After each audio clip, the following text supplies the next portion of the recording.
रेणुका की शादी कुछ ही दिनों पहले शास्त्री नगर में हुई थी। रेणुका बहुत ही आलसी लड़की थी। वो दिन भर बेड पर सोती रहती या फिर मैगजीन पढ़ती रहती और घर के काम भी धीरे धीरे ही करती। एक दिन उसकी सास उसके पास आती है। बहू, आज बेसन का चिला बना दे, बड़ा मन कर रहा है। हाँ मम्मी जी, बनाती हूँ थोड़ी देर में। थोड़ी देर में?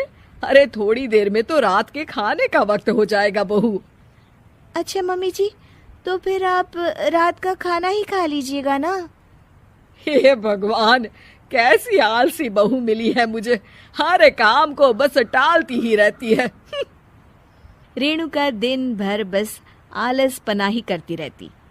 एक बार रात के खाने पर सब बैठे हैं तो रेणुका का पति कहता है, अरे ये क्या, आज फिर से करेला? रेणुका, हफ्ते में तीसरी बार ऐसा हुआ है कि करेला बन रहा है। कुछ भी बना लिया करो। अरे इतनी सारी सब्जी मिलती है मार्केट में। हाँ, पर अब कौन मार्केट जाए और सब्जी लेकर आए, इसीलिए जो था घर पर वही बना दिया। बहू, फ्रिज खोल कर देखती तो पता चलता कि सारी सब्जियां रखी होती है, पर तुम्हारा आलसपन खत्म हो तो तुम्हारी नजर जाए ना। विशाल कमरे में आकर रेणुका से पूछता है, रेणुका, मैंने कहा था तुमसे कि मेरे लिए रुमाल ले आना। मेरे सारे रुमाल खराब हो गए हैं। तुम ले आई क्या?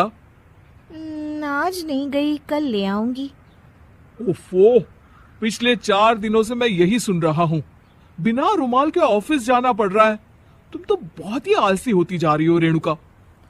आपको रुमाल की जरूरत है ना, तो खुद ही खरीद लीजिए ना। हाँ, अब वही करूंगा। तुम्हारे भरोसे बैठा रहा तो कुछ नहीं होगा। एक दिन दरवाजे पर बेल बज रही होती है और रेणुका सोफे पर बैठी होती है, पर आलस में दरवाजा खोलती ही नहीं। अरे बहू, कितनी देर से बेल बज रही है? क्या कानों में रुई डालकर बैठी हो जो सुनाई नहीं दे रही बेल? मम्मी जी, अब आप आ ही गई हैं तो आप ही खोल दीजिए ना दरवाजा। क्यों मुझे ताना मारकर और देर कर रही हैं? अरे वाह, उल्टा चोर को तवाल को डांटे। सास दरवाजा खोलती है तो उसकी पड़ोसन दरवाजे पर खड़ी होती है। दरवाजा खोलने में इतनी देर क्यों हो गई? सब सो गए थे क्या? और ये भी कोई वक्त है क्या सोने का? हाँ? अरे नहीं नहीं, ऐसी कोई बात नहीं है। आइए आइए, आप लोग अंदर आइए। ओफो, इन सबको भी अभी आना था। अब मम्मी जी लगा देंगी मेरी ड्यूटी किचन में। बहू पकोड़े तल दे, बहू चाय बना दे। अरे बहू, सो गई क्या? कब से आवाज दे रही हूँ, जा चाय बना कर लिया। हाँ मम्मी जी, अभी जाती हूँ थोड़ी देर में। सास रेणुका को आंख दिखाती है। मतलब थोड़ी ही देर लगेगी चाय बनाने में, अभी ले आती हूँ, बस झटपट।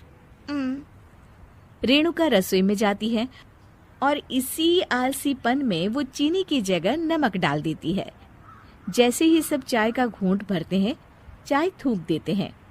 थू थू थू थू, ये कैसी चाय बनाई है तूने रेणुका? इसमें तो सारा नमक भरा है।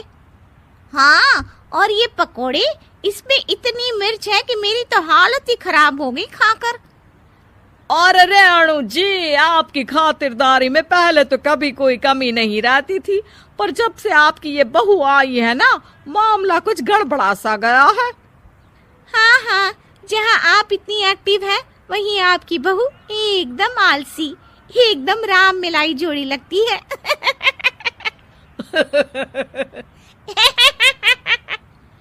अच्छा जी, चलते हैं अब। नमक वाली चाय पिलाने के लिए बहुत बहुत शुक्रिया। सब वहां से चले जाते हैं। अरे तूने तो मेरी नाक ही कटा दी बहू। वे लोग क्या सोच रहे होंगे मेरे बारे में? मम्मी जी, मैंने तो शक्कर ही डाली थी, पता नहीं नमक कैसे बन गई शक्कर। शक्कर नमक नहीं बना बहू रानी, तुम्हारा ये जो आलसपना है ना, ये उसी का नतीजा है। सॉरी मम्मी जी, अब मैं ये आलसपन छोड़कर सारे काम अच्छे से मन लगाकर करूंगी।